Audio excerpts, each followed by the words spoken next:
Hello guys, आप सभी का नीरू कोचिंग क्लास के इस यूट्यूब जर्नी में मैं आप सभी का पुनः स्वागत करता हूं। आज हम लोग मोस्ट इंपॉर्टेंट टॉपिक पढ़ने वाले हैं 11th का, और ये 10वां बी का लास्ट टॉपिक है। इसके बाद आपका 10वां सी स्टार्ट होगा, मतलब 10वां का थर्ड पार्ट। ठीक है भाई, तो आज हम लोग लास्ट टॉपिक पढ़ने वाले हैं बर्नौली का प्रमेय, जो कि आप कोई भी बोर्ड का हो, CG board, UP board, MP board, जो भी छत्तीसगढ़ के या अन्य राज्य के जितने भी आप स्टूडेंट है, अगर ये वीडियो देख रहे हैं तो बहुत ही मोस्ट आईएमपी क्वेश्चन है भाई, बर्नौली का प्रमेय। और इसका इतना सारा कॉन्सेप्ट है जो हमारे दैनिक जीवन में उपयोग करते हैं, जिसका मैं एक शॉर्ट रील्स डाला हूं या शॉर्ट वीडियो डाला हूं, जिसमें देखना आप लोग, आपका बलून वाला मैं एग्जांपल समझाया, वो बर्नौली के थ्योरम पर काम करता है। ठीक है, तो हम लोग उसका एग्जांपल नहीं, हम लोग अभी क्या पढ़ने वाले हैं, उसका प्रमेय। ठीक है, प्रमेय आपका मोस्ट इंपॉर्टेंट, और मैं देख सकते हो पूरा थ्योरी लिख दिया हूं भाई पहले से, तो आपको घबराने की जरूरत नहीं।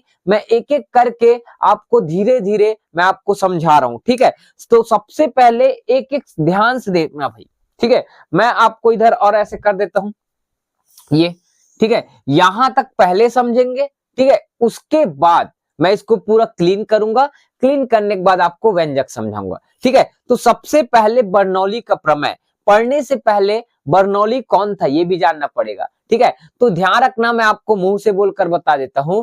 ठीक है, आपका स्विट्जरलैंड के भौतिक शास्त्री डेनियल, क्या नाम बोला मैं, डेनियल, याद रखना भाई, डेनियल, डेनियल बर्नौली, नाम पूरा नाम याद रखना, डेनियल बर्नौली। कौन था भाई, डेनियल बर्नौली ने, ठीक है, क्या किया था, डेनियल बर्नौली ने तरल की ऊंचाई, याद रखना, तरल की या तरल की ऊंचाई बोलो, ठीक है, या आप बोल सकते हो पहले तरल की चाल बोल लेना, तरल की चाल, ठीक है, और क्या बोल लेना, ऊंचाई, ऊंचाई, और बोलना दाब।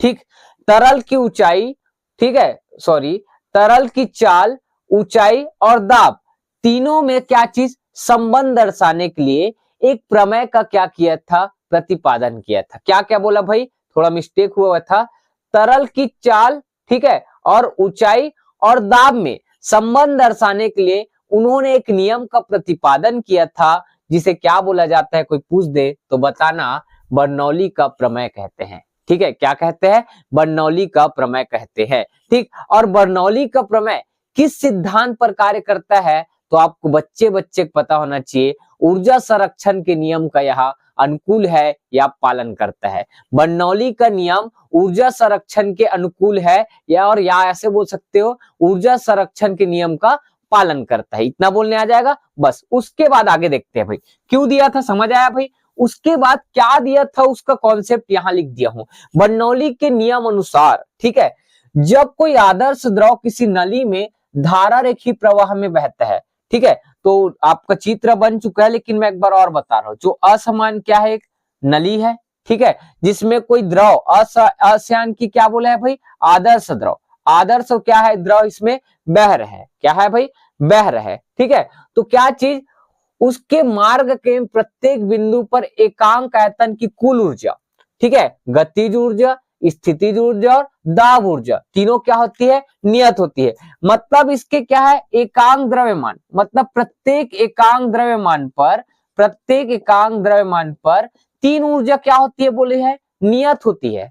क्या होती है, तीन ऊर्जा नियत होती है। और वो तीन ऊर्जा क्या क्या है मेरा प्यारे साथियों, देखना, आपका गतिज ऊर्जा, स्थितिज ऊर्जा और दाब ऊर्जा। तो आपको ये तीनों को मैं बेहतरीन ध्यान से समझना या ध्यान से सुनना, मैं एक एक करके आपको समझा रहा हूं।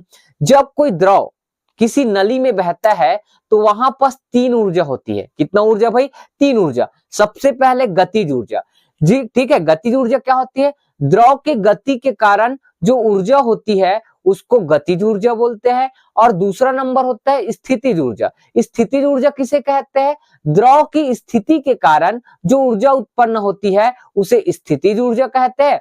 और थर्ड नंबर होता है आपका दाब ऊर्जा। दाब ऊर्जा क्या होता है, ठीक, दाब के कारण, ठीक, दाब के कारण द्रव पर जो ऊर्जा होती है, ठीक, कुछ ना कुछ प्रेशर होगा, उस प्रेशर के कारण जो ऊर्जा उत्पन्न होती है उसे क्या बोलते हैं, दाब ऊर्जा। तो याद रखना, जब कोई नली में द्रव बहता है तो तीन ऊर्जा कार्य करता है, गतिज ऊर्जा, स्थितिज ऊर्जा और दाब ऊर्जा, याद रहेगा। तो ये तीनों ऊर्जा क्या होती है, नली के नली के एकांक आयतन में क्या होती है, नियत रहती है। मतलब तीनों ऊर्जा का मान एक नियतांक होता है या नियत होता है, ये आपको सिद्ध करके दिखाना है। तो दिखा होगा, देखो भाई एक बार पढ़ देते हैं, ठीक है। जब कोई अशांत द्रव या असमपिंड, और दोनों को मिलाकर बोलते हैं आदर्श द्रव।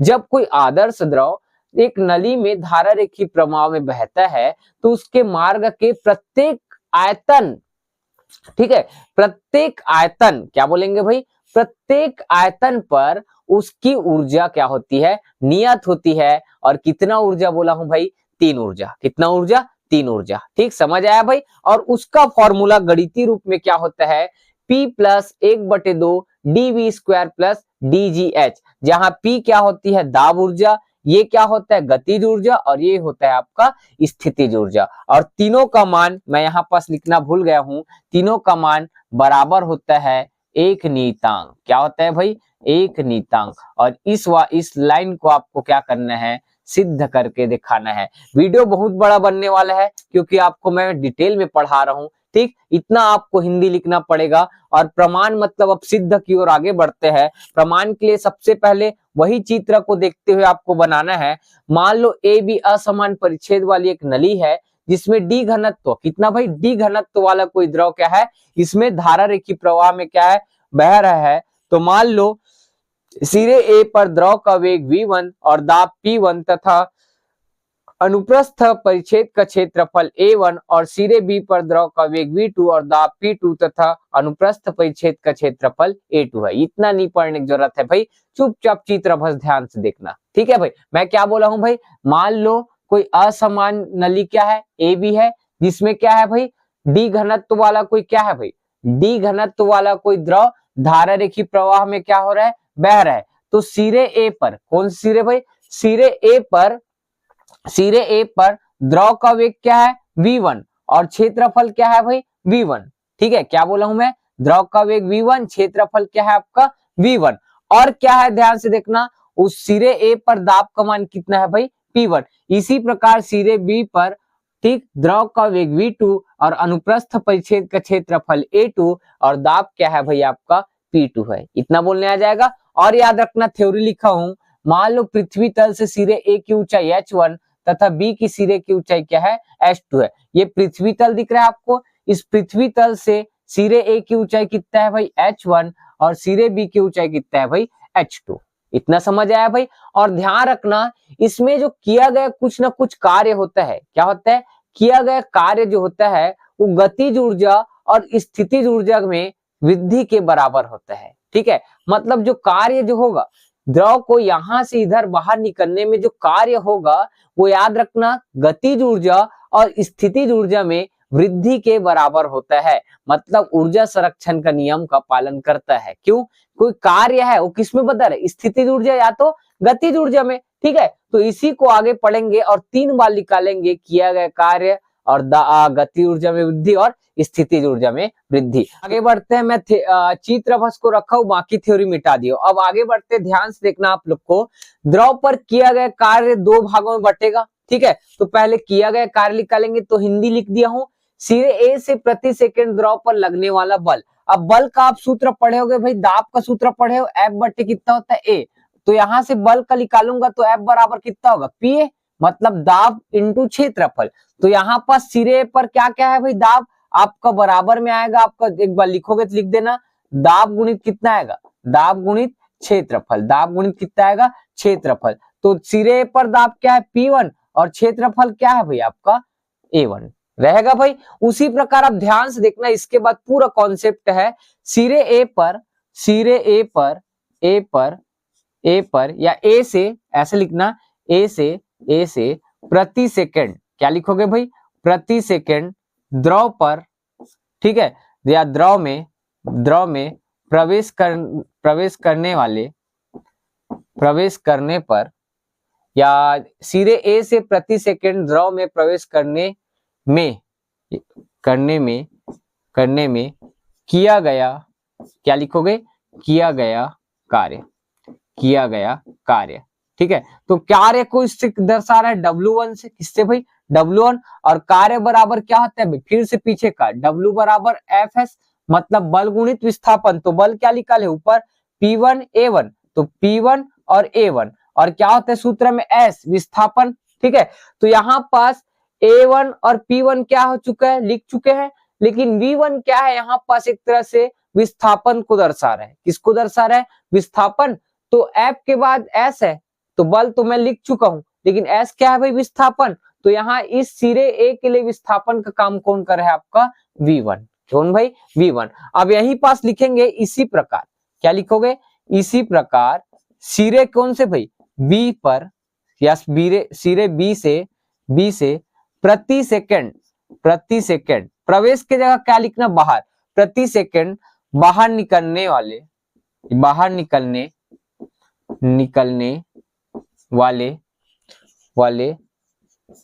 द्रव पर किया गया कार्य। ठीक है, हिंदी थोड़ा देख लेना, किया गया कार्य। तो इसको क्या लिखूंगा भाई, W2 बराबर कितना आएगा, ठीक, 111 की जगह क्या लिख देना, 2 लिख देना, A2 और कितना आएगा V2। इसको समीकरण 1 दे देना और इसको दे देना आपका समीकरण 2। तो आप क्या निकालोगे, द्रव पर किया गया, क्या लिखोगे, किया गया कुल कार्य। द्रव पर किया गया क्या है, कुल कार्य। तो कुल कार्य क्या आएगा, ठीक है, तो W1 में W2 घटाओगे तो W को मैं कुल कार्य मान रहा हूं, तो W1 माइनस कितना करूंगा, W2। तो आपका आंसर कितना आएगा भाई, हल करो, बराबर W तो W रहेगा, W1 का मान कितना है आपका P1 A1 और V1 माइनस P2 और A2 और क्या आएगा V2। लिख सकते हैं सर।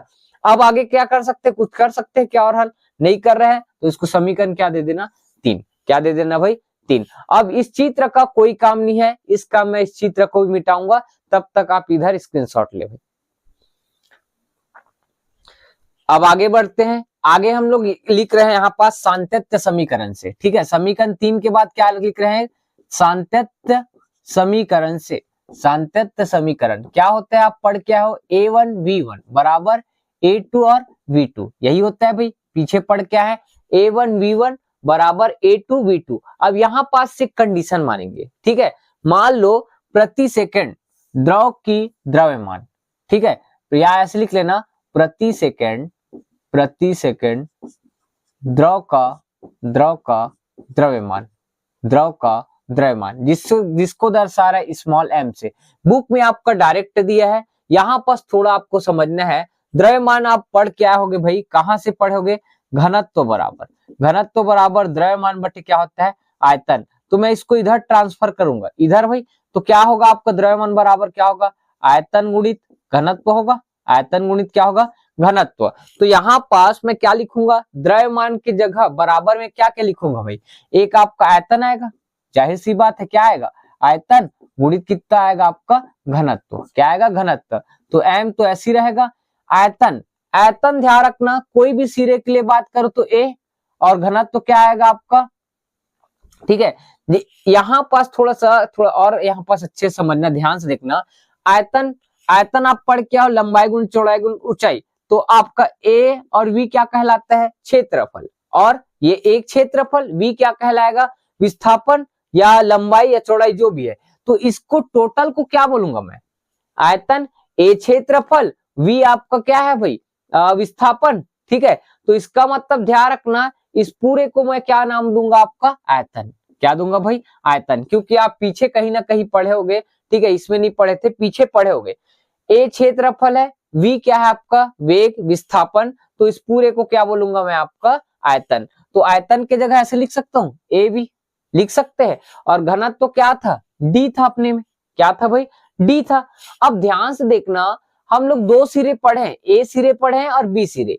तो a सिरे के लिए मैं क्या लिखूंगा, सबके जगह 1, लेकिन d के लिए 1 लिखूंगा क्या, नहीं, d सबके लिए समान है।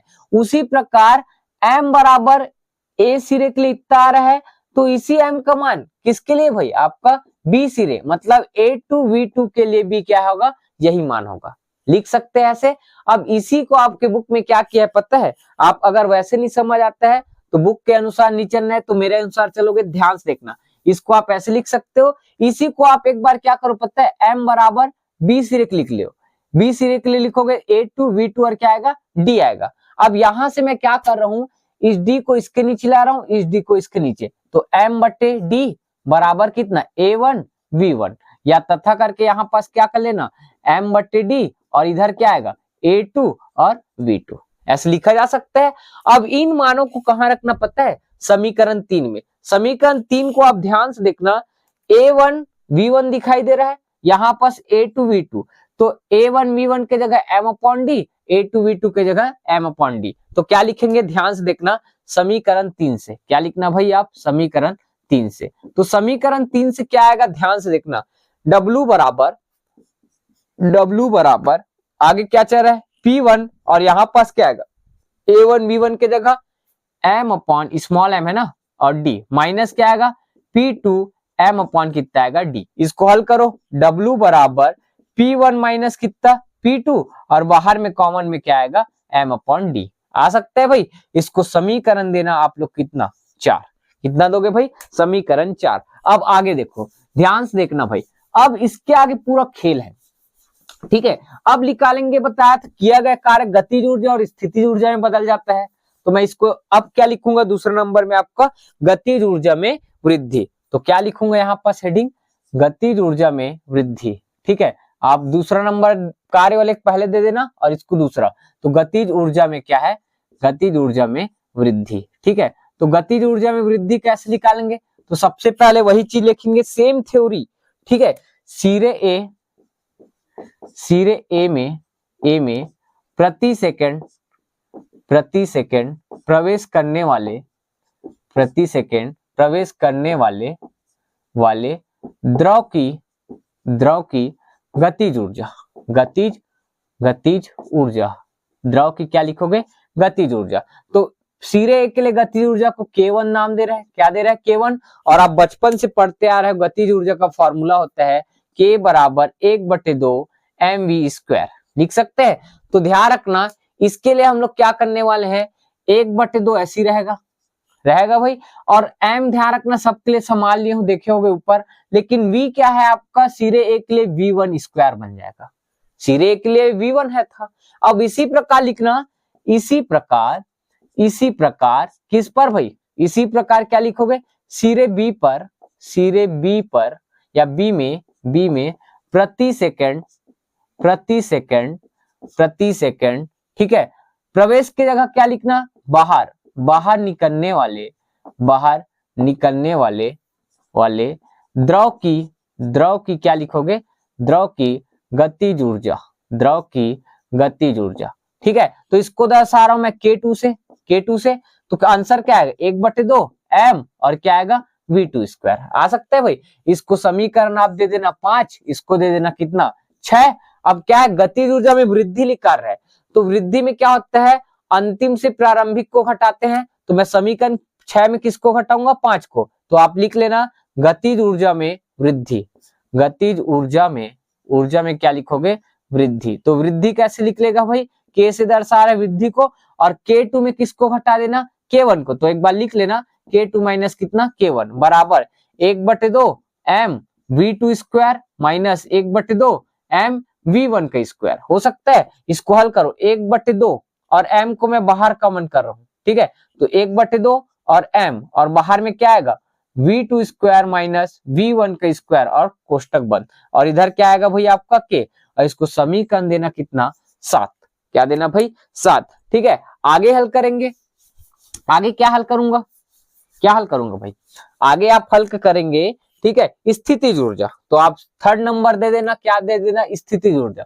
तो स्थितिज ऊर्जा में वृद्धि, तो यहाँ पास लिखेंगे स्थितिज ऊर्जा में क्या चीज भाई वृद्धि। तो स्थितिज ऊर्जा में वृद्धि के लिए सेम वही हिंदी क्या लिखोगे, सिरे ए में प्रति सेकंड प्रवेश करने वाले, मैं एक बार लिख रहा हूं, दूसरा आप लिखेंगे सिरे ए में प्रति सेकंड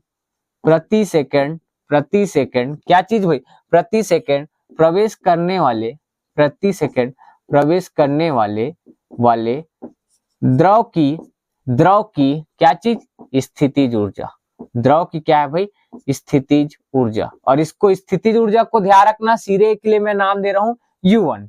क्या नाम दे रहा हूं भाई, U1। ठीक है, तो U1 स्थितिज ऊर्जा पढ़ क्या है, U बराबर कितना होता है mgh, पढ़े हो भाई। तो सिरे एक के लिए ऊंचाई कितना है h1, और गुरुत्वीय त्वरण तो सबके लिए सेम, m भी सेम, तो h1 और h2 बस होगा, मतलब क्या आएगा mg और h1। ठीक है, अब इसी प्रकार क्या लिखोगे, इसी प्रकार, ठीक है, इसी प्रकार सिरे, कौन से भाई, सिरे बी में प्रति सेकंड क्या लिखोगे, प्रति सेकंड बाहर, प्रति सेकंड बाहर निकलने वाले द्रव की क्या चीज भाई, स्थितिज ऊर्जा। द्रव की क्या है, स्थितिज ऊर्जा। और स्थितिज ऊर्जा को फिर क्या नाम दोगे यहाँ पास, U2, और U2 बराबर क्या आएगा mgh2। इसको समीकरण देना कितना भाई 8, और इसको समीकरण देना 9। और फिर क्या निकालना है भाई, वृद्धि। तो आप लिखना नीचे में क्या, स्थितिज ऊर्जा में क्या चीज, वृद्धि, स्थितिज ऊर्जा में वृद्धि। तो वृद्धि क्या होगा, U बराबर U2 माइनस U1, मतलब U का मान कितना आएगा mgh2 माइनस कितना mgh1। अब यहाँ पास कांस्टेंट बाहर कर लेना, तो mg आगे आएगा और बाहर में मतलब अंदर में h2 माइनस h1, और इधर क्या है U। इसको समीकरण देना कितना भाई 10। कितना देना भाई 10। यहां तक किसी को डाउट नहीं होना चाहिए। अब यहाँ पास से एक नया कॉन्सेप्ट लगाएंगे, आप इसको पूरा अच्छे से स्क्रीनशॉट ले लीजिए। ठीक है भाई, अब आगे देखते हैं। ठीक है, ऊर्जा संरक्षण का नियम मैं आपको स्टार्टिंग बता दिया था। ठीक है, जो द्रव पर किया गया कुल कार्य है वो गतिज ऊर्जा में वृद्धि और स्थितिज ऊर्जा में वृद्धि के क्या होगा बराबर। तो दोनों को मान क्या है तीनों का मान हम लोग रख सकते हैं। द्रव पर किया गया कार्य का आप लोग देखे होंगे कितना समीकरण मेरे याद नहीं है, आप देख लेना। और गतिज ऊर्जा का क्या है आपका 7 है, और स्थितिज ऊर्जा के लिए 10 है। ठीक है, तो सबका मान रखते हैं भाई। द्रव पर किया गया कार्य का मेरे ख्याल से ये निकाले थे आप, P1 माइनस कितना P2, यही निकाले होगे, और m अपॉन कितना D स्मॉल m है बराबर। गतिज ऊर्जा क्या निकाले थे 1/2 m, और अंदर में क्या आएगा भाई V2 square minus V1 square. ठीक है, और बीच में क्या आएगा आपका प्लस, और आपका स्थितिज ऊर्जा क्या निकाले हो mg, और H2 माइनस कितना H1, यही निकाले हो। अब इसको सरल करते, ध्यान से देखना। अब सरल इसकी बहुत क्या बोल सकते हैं, पास है हम लोग कि हमारा व्यंजक खत्म होने वाला है। इसको थोड़ा कैसे सरल करेंगे, ये D को मैं इसके साथ गुणा करूंगा, D को इसके साथ गुणा करूंगा, तो भाग में है तो गुणा में जाएगा, और जो गुणम है वो इसके नीचे आएगा और ये इसके नीचे आएगा। तो ध्यान से देखना में क्या होगा P1 माइनस P2। ठीक है, ये D ऊपर जाएगा तो ऐसे होगा क्या DM। ठीक है, और नीचे क्या आएगा 2m। क्यों होगा, D यहाँ ऊपर गया और m कहाँ आएगा नीचे। इसी प्रकार ये D यहाँ जाएगा और m कहाँ आएगा नीचे। तो यहाँ पास कोष्टक को लिख लो पहले, V2 square minus V1 square. ये D यहाँ पास जाएगा प्लस के आगे, तो क्या आएगा DMG होगा, और ये m कहाँ आएगा इसके नीचे। ये दोनों के लिए गुणा भाग में है ना, याद रखना। तो m कहाँ आएगा नीचे, और इसके कोष्टक में क्या है H2 माइनस H1 हो सकता है।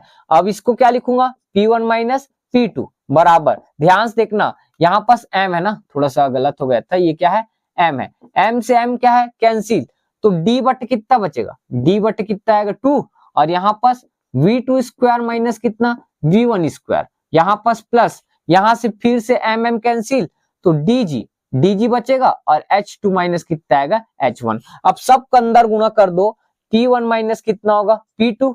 ठीक है, बराबर ये क्या होगा D/2 को मैं ऐसे लिख सकता हूँ 1/2, और ठीक है 1/2, और D का इसके साथ गुणा करूंगा तो dV2 स्क्वायर माइनस D/2 का इसके साथ करूंगा तो 1/2 D1 स्क्वायर, प्लस क्या आ गया dg का इसके साथ गुणा करूंगा तो dgH2, और dg का H1 के साथ होगा तो dgH1। इतना सबको समझ आ रहा है। ये पूरा गणित है भाई, आपको गणित आपको बहुत सरल है आपका। ठीक है, अब इसको ध्यान से देखना थोड़ा सा। अब मैं क्या करने वाला हूं, ठीक यहाँ पर थोड़ा रेड मार्क करो, ध्यान से देखना। जितने भी 1 1 है, ये 1 है, ठीक है, ये वाला 1 है, और ये वाला 1 है, सबको मैं एक साइड लाऊंगा, तो माइनस वाला प्लस में बनेगा इधर आकर, ये माइनस वाला इधर आएगा तो प्लस में। ठीक है, तो 1 1 को एक साइड करते हैं, ध्यान से देखना। P1 अपने जगह में है, प्लस में है, तो P1 ऐसे रहेगा। रहेगा भाई। अब इधर उसके बाद ये -1 वाला है, v1 है, तो इस साइड आएगा तो क्या आएगा, प्लस 1/2 dv1 स्क्वायर आएगा। इसी प्रकार -dg1 माइनस में है तो इधर आएगा तो क्या आएगा, प्लस dgh2 आएगा भाई, आ सकता है बिल्कुल। अब क्या बच्चा ध्यान से देखना, ठीक है, इधर में प्लस में v2 स्क्वायर वाला ये बचा है पद, उसके बाद ये बचा है प्लस वाला, लेकिन इधर से -p2 वाला है तो उधर भेजूंगा तो क्या आएगा, प्लस p2, और जो जो बच्चा है ये बच्चा है और आपका ये बच्चा है उसको लिख दो, प्लस 1/2 और dv2 का स्क्वायर, और क्या आएगा भाई आपका, प्लस dgh2। ऐसा पढ़े और ध्यान रखना यही बर्नौली का कॉन्सेप्ट है, और जिसको 2 बार लिखा है उसको 1 बार लिख सकते हैं, बस 1 2 को हटा देना, p प्लस 1/2 और dv स्क्वायर प्लस कितना आएगा, dgh बराबर क्या है, एक नीतांक। क्या है भाई, एक नीतांक। और हम लोग को क्या है भाई, यही सिद्ध करना था, हम लोग को क्या है भाई, यही सिद्ध करना था। ठीक, बहुत सरल है, वीडियो को थोड़ा पॉज करके देखना, ठीक है। मैं बहुत स्पीड से भी समझाऊंगा तो आपको समझ नहीं आया होगा, मैं उम्मीद करता हूं, लेकिन मैं इतना आपको सरल सरल भाषा में समझाने का कोशिश किया हूं कि आपको ये वीडियो जरूर आपको पसंद आएगा, ठीक है। और यहीं से हमारा 10वां चैप्टर खत्म हो गया भाई, ठीक है। और 10वां सी पढ़ेंगे, तरलों के यांत्रिक गुण थर्ड, नेक्स्ट वीडियो में। और अगर आपको वीडियो पसंद आया होगा तो लाइक, कमेंट एंड शेयर करना। मिलते हैं नेक्स्ट वीडियो में। जय हिंद, जय भारत, जय छत्तीसगढ़।